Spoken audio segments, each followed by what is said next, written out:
नमस्कार, मी सुवर्णा जोशी। या विशेष बुलेटिनमध्ये आपल्या सगळ्यांचं स्वागत। एका अत्यंत महत्त्वाच्या विषयाकडे आपल्या सगळ्यांचं लक्ष वेधायचं आहे।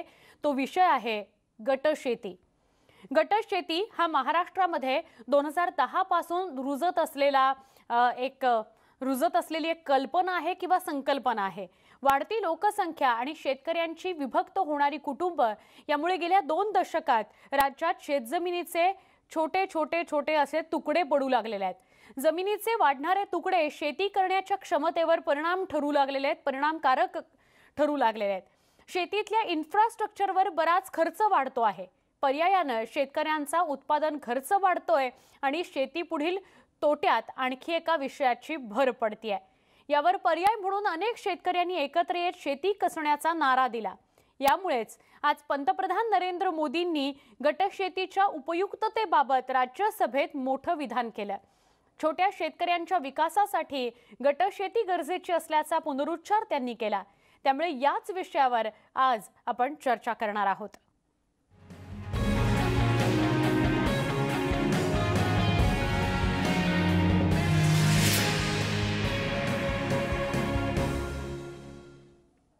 पंतप्रधान नरेंद्र मोदींनी आज संसदेमध्ये अल्पभूधारक शेतकऱ्यांबद्दल चिंता व्यक्त केली। नेमकं ते काय म्हणाले ते आधी जाणून घेऊयात। ऐसे किसान जिनके पास 1 हेक्टेयर से भी कम जमीन होती है, 1971 में वे 51% थे, आज 68% हो चुके हैं। यानी देश में ऐसे किसानों की संख्या बढ़ रही है जिनके पास बहुत थोड़ी सी जमीन है।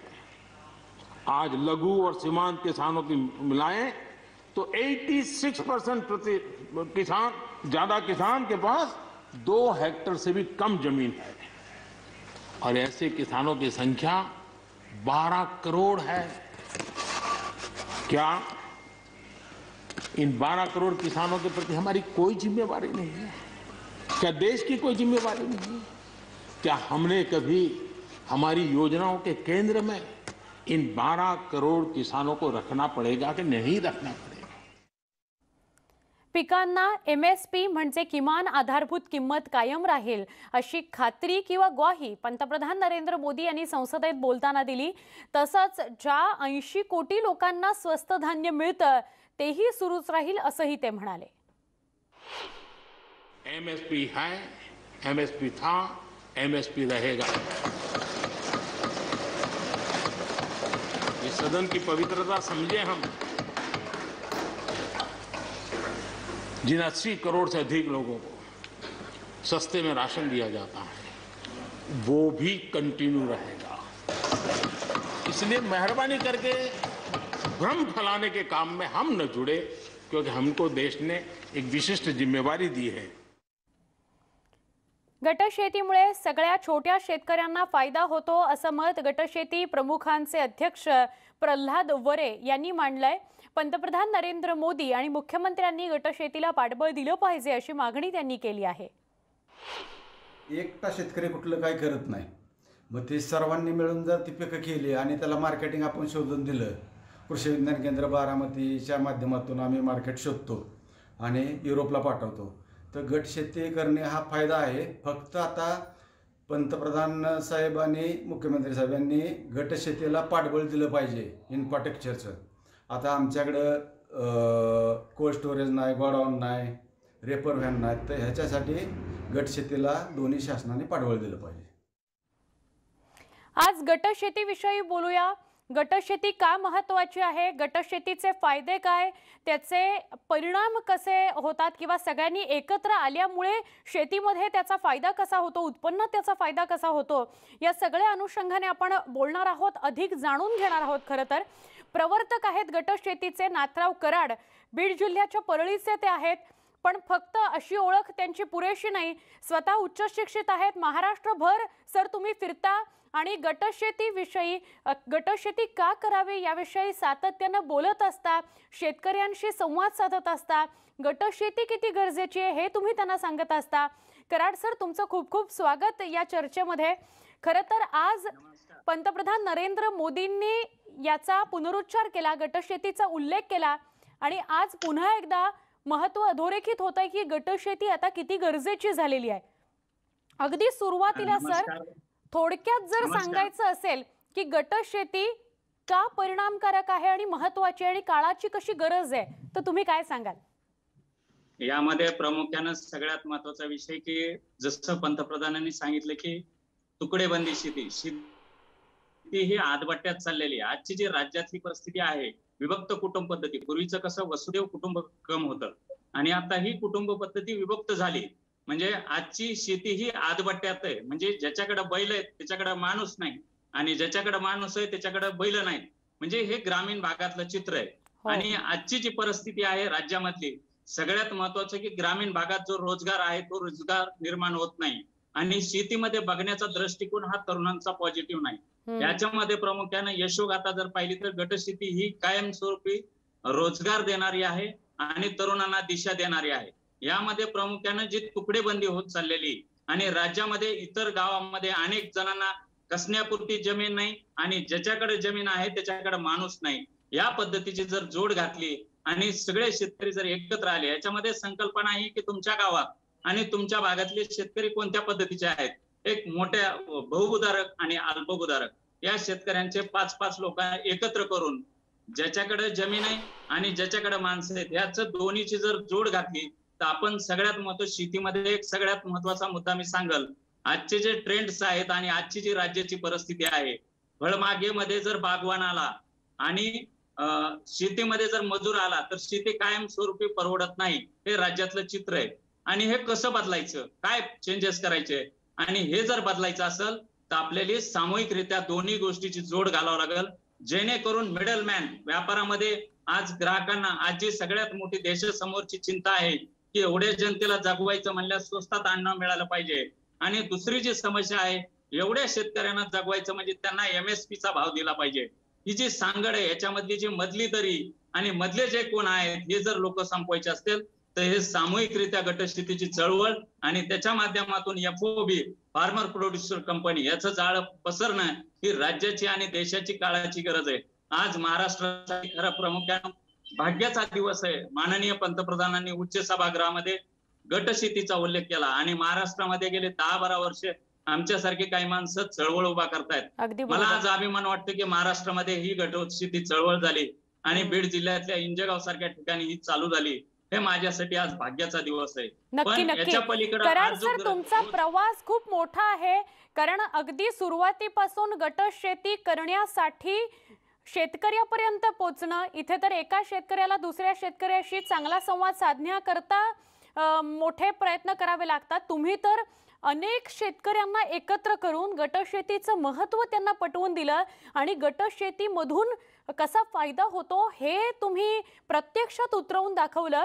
तर ती सुरुवात कशी होती आणि काय तुम्हाला परिणाम, काय सकारात्मक परिणाम दिसून आले? पूर्वी माझ्याकडे जी शेती होती, माझी शेती गावापासून 6 किलोमीटर लांब होती आणि तिथं कोणी येत नव्हतं आणि मला अशा गोष्टी जाणवायच्या की यार आपण एकटा शेती करू शकत नाही.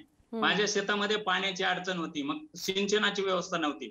मग आम्ही सामूहिकरित्या येऊन एकत्रित विहीर करून तिथून पाईपलाईन नेली आणि मला छोट्या छोट्या गोष्टी अगदी शेतीमध्ये म्हणजे हे काही कुठलं वैभव नव्हतं, पण अडचणी येत असताना त्या लोकांना पटवणं, त्या लोकांसमोर जाणं, कन्व्हिन्स करणं आणि त्या लिखित स्वरूपात तयार करणं आणि त्याच्यामधून लोकांना दिशा देणं हे सगळ्यात महत्वाचा विषय होता. आणि तरुणांनी खास करून उच्च शिक्षण झाल्यानंतर नोकरीकडे वळत असतानाच या गोष्टीमध्ये निर्णय घेणं हे माझ्यासाठी अवघड होतं. पण गावातल्या लोकांना मी ही संकल्पना समजून सांगितली आणि त्याच्यामध्ये सुरुवातीला 5, 10, 20, 25 आणि पूर्ण गाव आल्यानंतर तालुके चर्चा झाली. विविध माध्यमांच्या माध्यमातून लोक एकत्र येण्यास सुरुवात झाली. आज मितीला राज्यामध्ये अनेक गट आहेत, अनेक कंपन्या आहेत जे की काम करतात. पण तुम्हाला सांगतो आपला दृष्टिकोन सकारात्मक आणि तुकाराम महाराजांना अगदी म्हणल्याप्रमाणे विना कळवळ नाही चळवळ, न ये नेत्रा जाळे, नाही अंतरी कळवळ, तोची चावटी बोले, जनरंजवे फुले, तुका म्हणे भेटी जवळ दृष्टी. म्हणजे तुकाराम महाराजांना सांगितलं की जेव्हा जेव्हा तुम्ही चाल त्यावेळेस तुम्हाला दृष्टी मिळेल आणि ही दृष्टी गटशेतीच्या माध्यमातून चळवळ उभा करण्यासाठी काम केलं. आणि ह्याच्यामध्ये अगदी छोट्या गोष्टीत, कारण तुम्हाला सांगतो आज छोटे विषय की ज्याच्या म्हणजे ग्रामीण भागात तरुणांना रोजगार नाही. तुम्हाला जर एक गंभीर प्रश्न जर विचारला, मी वडिलाला जर विचारलं तुमची मुलं काय करतात, तर ती म्हणतात त्यांना रोजगार नाही. आणि वडिलाला विचारलं तुमचं काय शेतीमध्ये चाललंय, तर ते म्हणतात की मला मजूर मिळत नाही. हे कसं होऊ शकतं शेतामध्ये किंवा ग्रामीण भागात? आज सगळ्यात मोठी जे तरुणांमध्ये शेती करण्याची दहशत, ग्रामीण भागातलं गुन्हेगारीचं प्रमाण आणि रोजगाराचं प्रमाण हे जर हटवायचं असेल तर तुम्हाला सामूहिकरित्या येणं फार गरज आहे. आम्ही एक 4-5 लोक होतो, पण आम्ही क्लस्टर डेव्हलपमेंटच्या माध्यमातून, अनेक उपक्रमांच्या माध्यमातून, बँकेच्या माध्यमातून आमचं सक्षमीकरण केलं, सोशल बिल्डिंग डेव्हलप करण्याचं काम केलं. आणि राज्यामध्ये जिथं जिथं मला जाता येईल, जिथं जिथं पोहोचता येईल तिथं शेतकऱ्यांना एकत्र करण्याचं काम केलं. याच्यामध्ये सगळ्यात महत्वाचं की बेसिक इन्फ्रास्ट्रक्चर, आजही शेतीमध्ये मूलभूत सुविधांचा अभाव आहे, यांत्रिकीकरणाचा अभाव आहे. आणि हे अतिशय सरळ आणि साध्या पद्धतीने आपण एकत्र येऊन करू शकतो, ही छोटी गोष्ट आहे. आणि जे पिकल ते विकल, आता जी संकल्पना आहे, अगदी म्हणजे तुम्ही शेवटच्या माणसापर्यंत विकण्याची तयारी. नाथराव कराड आपल्या सोबत आहेत, त्यांच्याशी आपण अधिक बोलणार आहोत. जसं ते वारंवार म्हणत आहेत की शेती करताना अगदी छोट्या छोट्या अडचणी येतात, अगदी मजुरांचा प्रश्न ते बी बियाणं खरेदीपासून अनेक प्रश्न असतात, ज्याची सोडवणूक गटशेतीच्या माध्यमातून होऊ शकते. आपण अधिक बोलूया, पण पंतप्रधान नरेंद्र मोदींच्या भाषणाचे किसान सभेकडून स्वागत करण्यात आलेलं आहे. पंतप्रधानांनी किमान आधारभूत किमतीचा कायदा करावा अशी मागणी किसान सभेकडून करण्यात आली आहे. शेतकऱ्यांबरोबर आपण चर्चेसाठी तयार असल्याचं प्रतिपादन पंतप्रधान नरेंद्र मोदी यांनी सभागृहामध्ये केलं. शेतकरी संघटना आणि किसान सभेच्या वतीनं त्यांच्या ह्या भूमिकेचं स्वागत मी करतो. चर्चा ही नेहमी प्रस्तावावर होत असते. आधारभावाचा कायदा करण्याची जोरदार मागणी ही सगळ्या आंदोलनामध्ये प्रमुख मागणी आहे. महाराष्ट्रासाठी तर ती सर्वात जिव्हाळ्याची मागणी आहे. आणि त्यामुळे जसा चर्चेचा प्रस्ताव दिला तसंच चर्चा कोणत्या मुद्द्यांवर करायची हे सुद्धा पंतप्रधान नरेंद्र मोदी यांनी जाहीर करावं. आणि आधारभावाचा कायदा करण्याची जी शेतकऱ्यांची मागणी आहे त्याबद्दल पंतप्रधान नरेंद्र मोदी काय करणार हे सुद्धा त्यांनी जाहीर करावं. फक्त गटशेतीच नाही तर पंतप्रधान नरेंद्र मोदींनी दूध गटशेतीबद्दल सुद्धा संसदेमध्ये आवर्जून उल्लेख केला आणि प्रोत्साहन देण्याची गरज असल्याचं ते यावेळी म्हणाले. हमारे देश में डेयरी उद्योग का योगदान कृषि अर्थव्यवस्था के कुल मूल्य में 28% से भी ज्यादा है. यानी इतना बड़ा हम एग्रीकल्चर की चर्चाएं करते हैं, इस पहलू को हम भूल जाते हैं. 28% कंट्रीब्यूशन है और करीब करीब 8 लाख करोड़ रुपयों का कारोबार है. जितने रुपये का दूध होता है उसका मूल्य अनाज और दाल दोनों मिला ले तो उससे ज्यादा है. हम कभी इस तरफ देखते ही नहीं है. पशुपालकों को पूरी आजादी, अनाज और दाल पैदा करने वाले छोटे और सीमांत किसानों को जैसे पशुपालक को आजादी मिली है, इनको आजादी क्यों नहीं मिलनी चाहिए. और इन सवालों के जवाब हम ढूंढेंगे. पशुपालन हमारे कृषि क्षेत्र के साथ बढ़ावा देने की जरूरत है ताकि हमारा किसान पगभर हो. उसी प्रकार इसी काम के लिए हमने फूट एंड माउथ डिसीज के लिए एक बहुत बड़ा अभियान चलाया है ताकि वो किसान को या पशुपालक जो बाय एंड लार्ज किसानी से जुड़ा हुआ रहता है उसको भी लाभ होगा. उस्मानाबादहून आपल्या सोबत आता आहेत बालाजी गीते, जे संस्थापक आहेत दूध गटशेतीचे. त्यांच्याशी आपण अधिक बोलूया. बालाजी गीते, आपलंही स्वागत या चर्चेमध्ये. नाथराव यांच्याशी तर आपण बोलतोच आहोत, मात्र अर्थातच तुमच्याकडून सुद्धा जाणून घ्यायचं आहे. एकतर सगळ्यात महत्त्वाचं, दूध गटशेती ही संकल्पना आपण त्यांच्यामध्ये म्हणजे दूध उत्पादकांमध्ये कशी काय रुजवलीत, मानसिकता सुद्धा बदलावी लागली का, काय काय आव्हानं आली, आणि नंतर म्हणजे दूध गटशेती तुम्ही करायला लागल्यानंतर त्याचे फायदे कसे दिसून आले? नमस्कार प्रथम मॅडम. हो, मी आपणास सांगू इच्छितो की 2011-12 मध्ये आम्ही प्रथम गटाला सुरुवात केली. त्यावेळेस गटाची फारशी संकल्पना नव्हती. त्यावेळेस आमच्या हे लक्षात आलं की मग आमचा तसा भाग हा प्रथम मागासलेला भाग आहे, कारण इथं शेतीचं उत्पन्न फारसं मिळत नाही. मग आम्ही त्यावेळेस ठरवलं की आपण मागास भागातले आहोत, आपण नियमित उत्पन्न कोणत्या पद्धतीने मिळवू शकू. तर आम्हाला नियमित उत्पन्न मिळवण्यासाठी पहिला गटाचा आधार घ्यावा लागला, कारण विखुरलेले सगळे लोक होते आणि शेतीमध्ये काहीच मिळत नव्हतं. त्यावेळी मिळत नव्हतं, आजही मिळत नाही. तर आम्ही काय केलं, एक 25 शेतकरी त्यावेळेस एकत्र केली, कारण अनेक भावना, अनेक लोक, अनेक घरचे लोक आणि येणं त्यावेळेस प्रचंड अडचणी होत्या. परंतु अडचणीवर मात करणं हे काम आहे आणि मागासल्या भागामध्ये तर प्रचंड अडचणी येत आहेत आणि अडचणीला मात करील ते पुढे जाऊ शकतात हे आमच्या लक्षात आलं.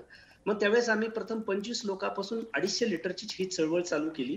प्रचंड म्हणजे आम्हाला खूप नुकसानीमध्ये गेलं, प्रत्येकाला ते परवडलं नाही, तरी आम्ही चिकाटी सोडली नाही. मग त्याचा 2-3 वर्षांना असा लाभ झाला की आमची संघटन शक्ती बळकट झाल्यामुळं आम्हाला प्रोक्युरमेंट असेल किंवा विक्री असेल याच्यामध्ये एक ताकद तयार झाली आणि मग आम्ही 1000 लिटर, 2000 लिटर, 5000 लिटर असं दूध तयार करीत गेलो आणि ही दुधाची साखळी नंतर 4,000 लोकांपर्यंत नेली.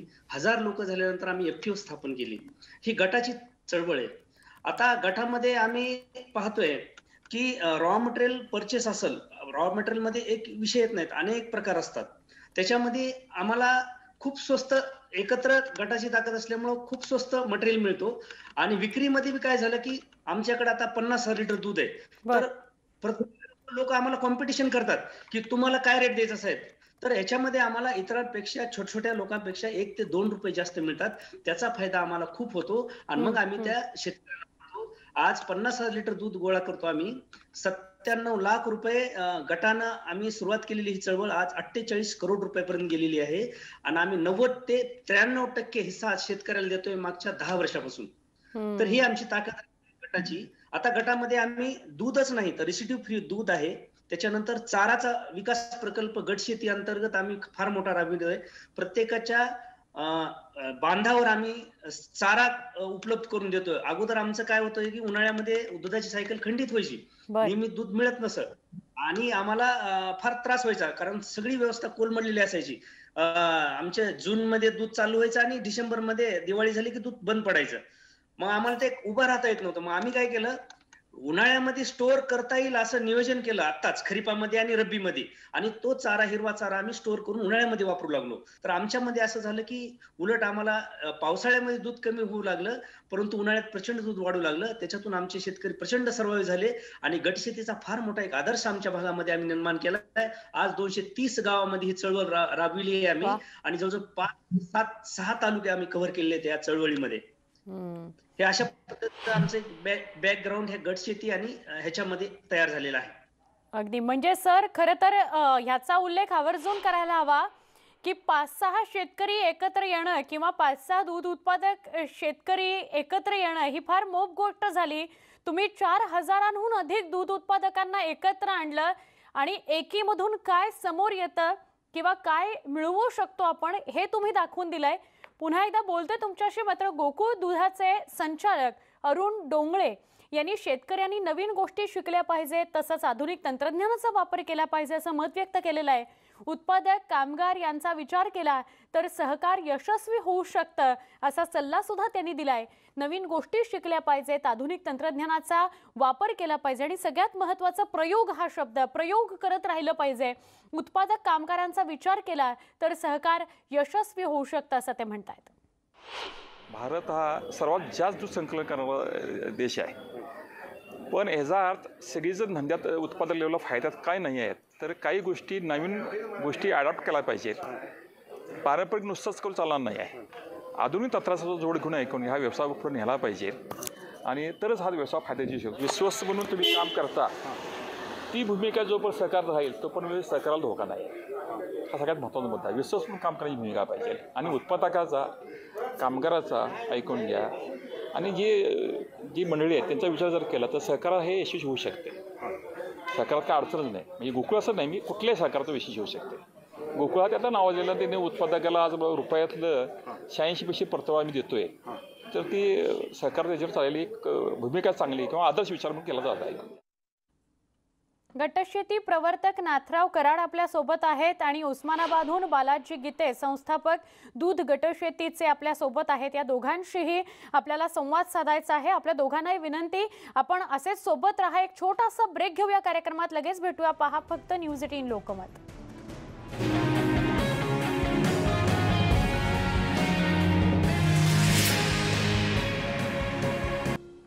यश गटशेतीचं या कार्यक्रमामध्ये पुन्हा एकदा स्वागत. आपण बोलतो आहोत प्रवर्तक गटशेतीचे नाथराव कराड यांच्याशी आणि बालाजी गीतेही आपल्या सोबत आहेत. उस्मानाबादहून संस्थापक आहेत दूध गटशेतीचे. पुन्हा एकदा आपल्या दोघांचं स्वागत करते. कराड सर, आपलं 2011च्या आधीपासूनचं गटशेती साठीचे जे प्रयत्न होते त्याचं फलित असं की महाराष्ट्रामध्ये गटशेतीचं मॉडेल आपल्यामुळे चर्चेत आलं आणि राज्य आणि केंद्रानं सुद्धा त्याची दखल घेतली आणि मग पुढे FPO कायदा. आपण या सगळ्याविषयी काय सांगाल? जेव्हा आपण शेतकऱ्यांपर्यंत पोहोचलात तेव्हा काय त्यांच्या प्रतिक्रिया होत्या गटशेती संदर्भातल्या, आणि आज आपल्याला समोर जे उभं केलेलं चित्र आहे ते काय आहे?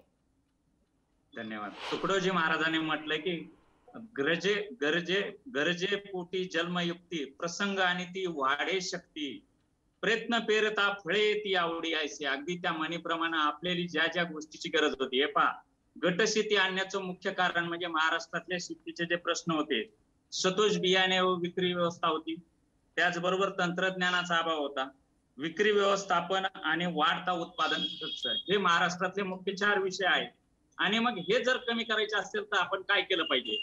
आता तुम्हाला सांगतो की हे जर कमी करायचे असेल तर याच्यासाठी विचार केला तर पहिला मुद्दा आहे की आपल्याला जर हे सगळं मिळवायचं असेल, शुद्ध बियाणं मिळवायचं असेल, तर आपल्याला एकत्रित येऊन बियाण्याचा मुख्य साठा चांगल्या कंपनीकडे चांगला कुठं आहे तो मागवला पाहिजे. त्याचबरोबर उत्पादन खर्च हा सगळ्यात मोठा जो विषय स्वर्ण मॅडम, की आजचा सगळ्यात मोठा देशातला विषय की वाढता उत्पादन खर्च. मग त्याच्यामध्ये मजूर आला, बाकीचे सगळे आले, इनपुट्स डेव्हलप जोपर्यंत होणार नाहीत तोपर्यंत शेतीमधलं कॉस्ट ऑफ कल्टिव्हेशन म्हणजे उत्पादन खर्च कमी होणार नाही. आणि उत्पादन खर्च करायचा असेल तर इन्फ्रास्ट्रक्चर, फंडामेंटल स्ट्रक्चर हे डेव्हलप झालं पाहिजे. मग काय डेव्हलप झालं पाहिजे म्हणजे काय की 5 लोक जर एकत्र आले, त्या भागातल्या त्या लोकांना भौगोलिक परिस्थितीनुसार पीक निवडी, म्हणजे पीक कुठलं घ्यायचं, मग त्याच्यासाठी लागणारी साधन सामग्री कुठली शोधायची, मग त्याचे लागणारे रेट्स किती, त्याच्यासाठी लागणाऱ्या निविष्ठा कुठले, ह्या अगदी छोटे विषय आहेत. आणि इथून जर सुरुवात केलं तर तुम्हाला अगदी मोठं शिखर गाठता येऊ शकतं. पण त्याच्यामध्ये सगळ्यात महत्वाचं की शेतीमध्ये इनपुट्स डेव्हलप करणं. आजही महाराष्ट्रामध्ये तंत्रज्ञानाचा अभाव आहे.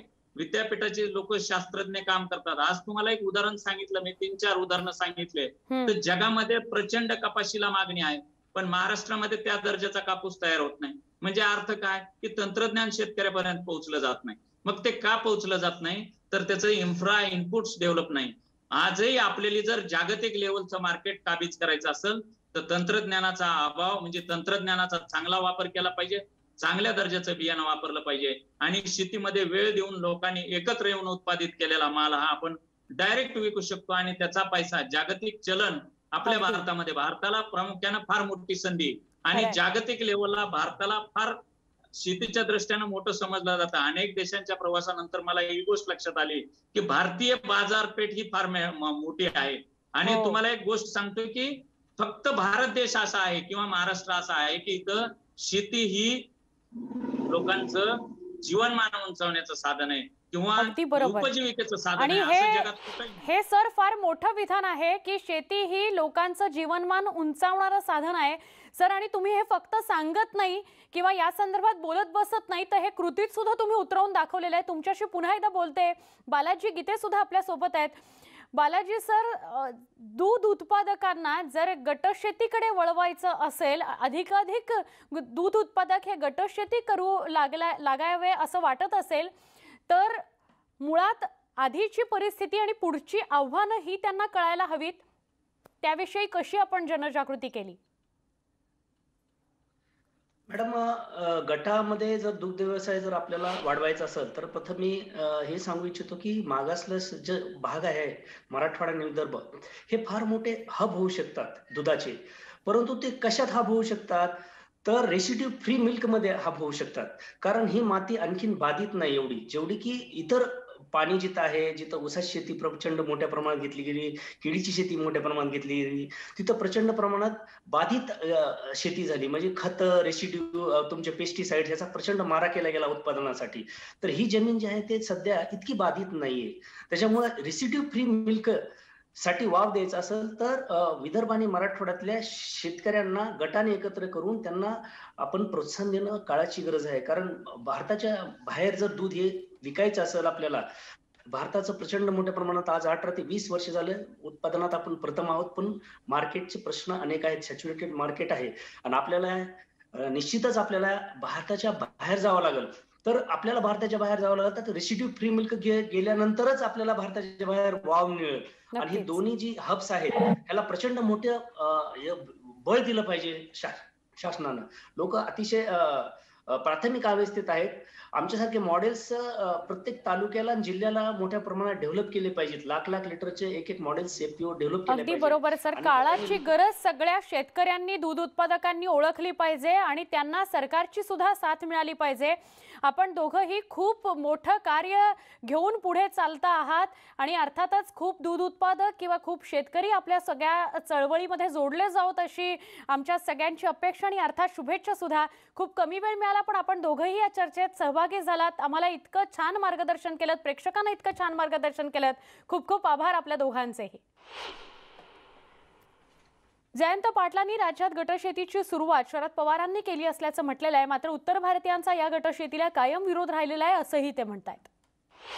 गटशेती आणि कॉन्ट्रॅक्ट फार्मिंग याचा फार मोठा दुष्परिणाम हा उत्तर भारतातल्या शेतकऱ्यांच्यावर होईल, म्हणून उत्तर भारतातले शेतकरी त्याला टोकाचा विरोध करतायत. त्यामुळं जे मोदी साहेब म्हणतायत ती गटशेती करणं, आपल्याकडे ती सहकार शेती म्हणतो आपण, त्याला खाजगी कंपनी येऊन त्यांनी ती जमीन ताब्यात घेऊन शेती करणं याला कॉन्ट्रॅक्ट फार्मिंग म्हणतात. आणि गटशेती म्हणजे लोकांनी एकत्रित येऊन सहकार निर्माण करणं. गटशेती ही शेतकऱ्यांच्या नेहमी फायद्याची ठरते असं मत बारामतीतील शेतकऱ्यांनी व्यक्त केलेलं आहे. बारामतीच्या शेतकऱ्यांनी गटशेतीचे एक उत्तम उदाहरण देशासमोर ठेवलंय असं विनायक गावडे म्हणाले. गटशेती म्हणजे छोटे छोटे जे शेतकरी आहेत त्या शेतकऱ्यांनी एकत्र येऊन